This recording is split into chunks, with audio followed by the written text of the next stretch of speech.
Salam alaikum. اليوم إن شاء الله غادي نشوفوا les particularités de la réanimation cardio-pulmonaire chez la femme enceinte. Tout d'abord, نبداو par une petite introduction.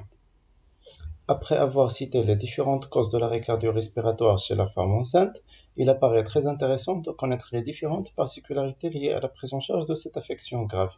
يعني من بعد ما شفنا les causes de l'arrêt cardio-respiratoire عند la femme enceinte, اليوم إن شاء الله نشوفوا les particularités أو الخصائص ولا المميزات ولا الحاجات اللي مبدلين وخاص ردوا معاهم البال في la réanimation cardio-pulmonaire عند la femme enceinte.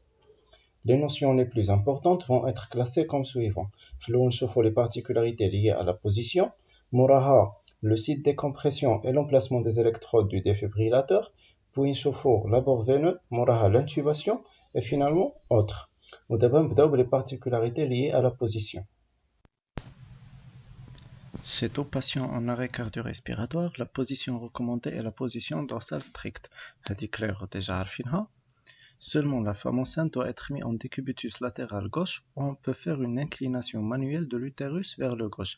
Mais la femme enceinte ضروري نديروها en décubitus latéral gauche ou نديرو une inclination ou une déviation manuelle de l'utérus vers le gauche. Aussi pour la PLS et la position latérale de sécurité, on est toujours obligé de mettre les femmes enceintes en décubitus latéral gauche. ودابا ندوزو نشوفو ونفهمو علاش ضروري نديروهم sur le côté gauche. ودابا نشوفوا هاد la photo qui nous montre une coupe transversale d'une femme enceinte en décubitus dorsal. Lorsque la femme enceinte est en décubitus dorsal, le poids de l'utérus exerce une compression de l'aorte et de la veine cave inférieure et diminue significativement le retour sanguin vers le cœur.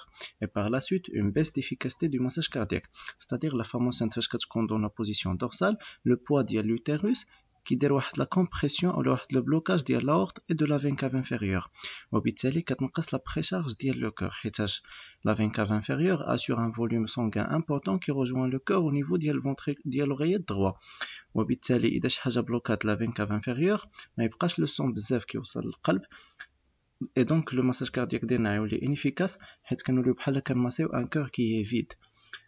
La solution شنو هي؟ c'est de mettre la femme enceinte en décubitus latéral gauche ou là كما شفنا قبيله نديرو une inclination manuelle de l'utérus vers le gauche. ودابا ندوزو نشوفو en pratique comment on peut faire ça. En pratique, soit on déroule la femme enceinte en décubitus latéral gauche, mais il faut faire attention, il ne faut jamais dépasser les 30 degrés pour ne pas tomber dans l'inefficacité du massage cardiaque. Plus ou moins, cette méthode est un peu compliquée. Il y a le plus souvent qu'installe la deuxième méthode qui est plus pratique, c'est l'inclination manuelle de l'utérus vers le gauche, soit avec les deux mains, soit avec une seule main. Le seul souci qui fait la méthode est qu'on ait besoin d'une personne qui va s'occuper juste de ça. En fait, la réanimation cardio-pulmonaire chez la femme enceinte, ou surtout le début, on a besoin de 4 personnes. Une personne qui va s'occuper juste du massage cardiaque, une autre personne qui va s'occuper des insufflations, la troisième personne va s'occuper de l'inclination manuelle de l'utérus vers le gauche, et la quatrième personne va s'occuper de la manœuvre de Selick, Binman intubé. Notez bien que ces manœuvres sont obligatoires à pratiquer à partir de 20 semaines d'aménorrhée. Notez bien qu'il existe aussi certaines personnes qui disent que la compression orthocave commence dès 16 semaines d'aménorrhée. ودابا ندوزو نشوفو les particularités liées au site de compression et à l'emplacement des électrodes du défibrillateur. وقبل ما نشوفو هاد les particularités, نشوفو هاد la photo qui nous montre les modifications anatomiques qu'une femme subit pendant la grossesse. خاصنا نعرفو بلي l'utérus, quand il augmente de volume, il exerce une pression sur l'ensemble des organes. بما فيهم le diaphragme qui est le muscle respiratoire principal et aussi le muscle qui sépare le thorax de l'abdomen. Le diaphragme بسبب la compression exercée عليه من l'utérus كيطلع شويه الفوق وبالتالي l'ensemble des organes thoraciques vont être déplacés un petit peu vers le haut بما فيهم le cœur. Et donc le site de compression va aussi être déplacé un petit peu vers le haut. On reste toujours dans la moitié inférieure du sternum mais un petit peu vers le haut.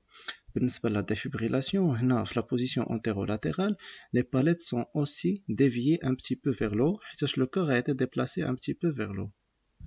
Nous allons d'abord les particularités liées à l'abord veineux. Toute voie veineuse chez la femme enceinte doit être réalisée en sus diaphragmatique. Si voie veineuse périphérique, on doit viser les membres supérieurs et locaux, notamment les veines jugulaires externes. Si voie intra-osseuse, on va viser le set huméral.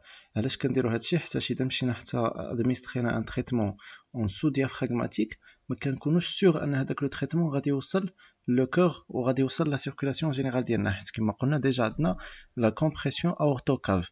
اذا عطينا شي حاجه في لي فين ديال لي مومبر انفيريور اولا في لا فين فيمورال اذا كانت عندنا فوا سونترال، مأكدينش ان هذاك لو تريتمون ولا هذاك الشيء اللي ادمنسترينا غادي يوصل لو كور باش لو كور يديستريبيوه في لا سيركولاسيون جينيرال ديالنا. عليها ضروري خصنا نعطيو اي حاجه اون سوس ديافراغماتيك في لي فين ديال لي مومبر سوبيريور ديال لو كو. واذا كنا غادي نديرو لا فوا انتراوسوز نديرو لو سيت huméral. D'abord, nous allons les particularités liées à l'intubation. Comme on a déjà dit dans la vidéo précédente, la femme enceinte est toujours considérée comme estomac plein à cause de l'utérus gravide qui exerce une pression sur l'estomac. La pression continue كتنقص من la tonicité ديال le sphincter inférieur ديال l'œsophage اللي هو la cardio وبالتالي كيكون عندنا un grand risque d'inhalation. Donc, la manœuvre de Selig doit être pratiquée tout au long des gestes de réanimation. La manœuvre de Selig consiste à appliquer une pression sur la trachée pour comprimer l'œsophage contre les vertèbres cervicales. Et enfin, l'intubation se fait par la personne la plus expérimentée et dans le délai le plus bref pour réduire au maximum le risque d'inhalation.